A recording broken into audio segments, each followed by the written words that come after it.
Hi, welcome to The Writing Engineer. Many of you watching this will have written a book or at least started writing some short fiction of your own. And I'm going to assume that you have watched several other YouTube videos. Probably more than several. Probably hundreds of hours more than you maybe should have. And in all that video, I am sure that you've run across the opinion that first novels always suck. A lot of people will say that go ahead and write your first novel, and then just throw it in the trash because it's not going to be any good. Well, I'm here to say that there are several reasons why your first novel might not suck.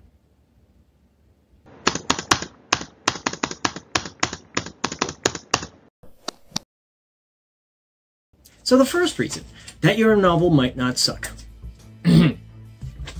You're old. Okay, maybe not old. Maybe you are more advanced in age than a lot of people who might be writing books at this time. But that's not a bad thing. It means you have life experience. It means you've had other jobs. It means that you've read more books. On balance, I know some people who have read a ton of books. Well, all that stuff that you've done with your life so far, all the books that you've read, all the different authors that you've taken in, all those will help you to become a better writer.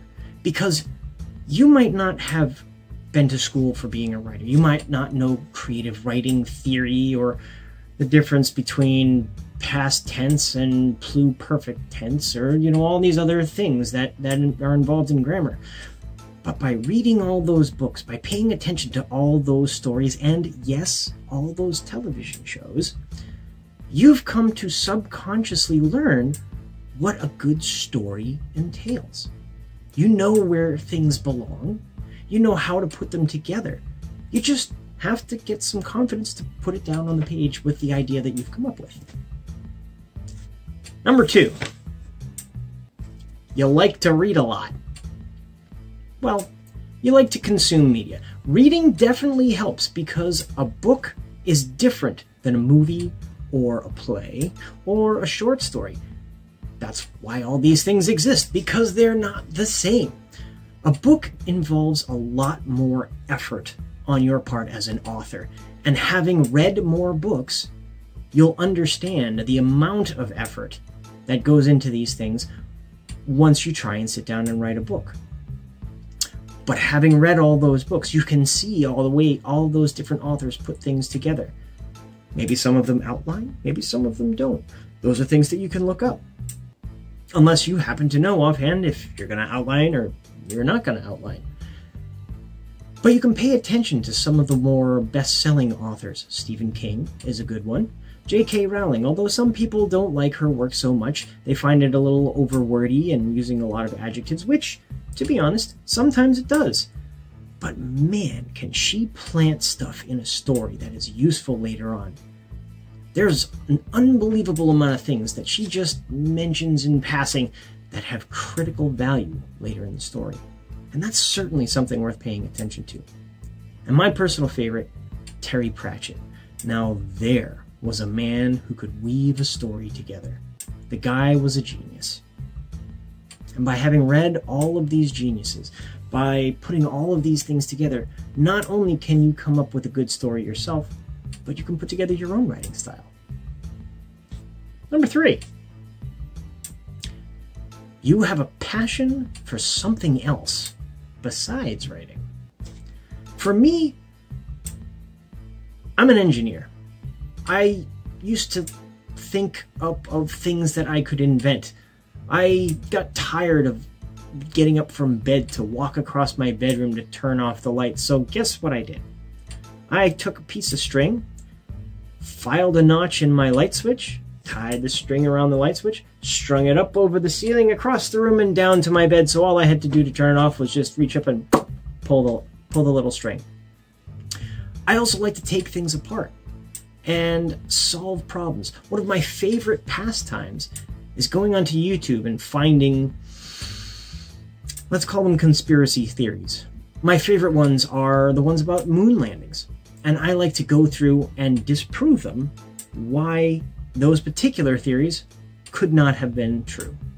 Having a passion for something else means that your brain works in a slightly different way. Everyone's brain works in a slightly different way.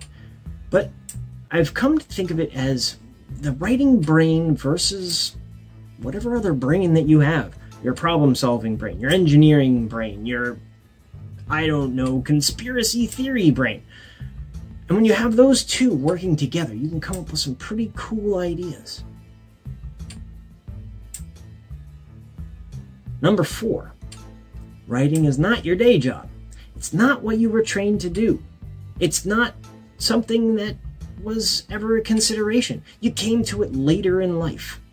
And that gives you experience from having a different type of job, from interacting with different types of people, and it gives you a little bit of freedom because you know that your next meal is not dependent upon what it is that you do. So you can take your time.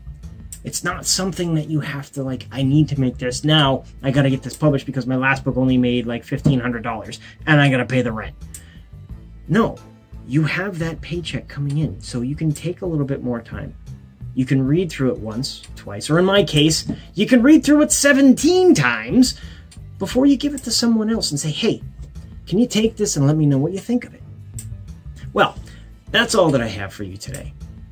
I hope you enjoyed today's content. If you did, give me a thumbs up. Let me know I'm doing a decent job. If you didn't, thumbs down. Tell me what it is that I'm doing wrong. My book, Amara's Law, is available on Amazon in both Kindle and paperback format. I will be available at the Drake at Old Home Day show coming up this September 7th. Feel free to stop by if you're in the area. All of my contact information and places where you can follow me are listed in the description box below. Thank you very much, and have a good evening.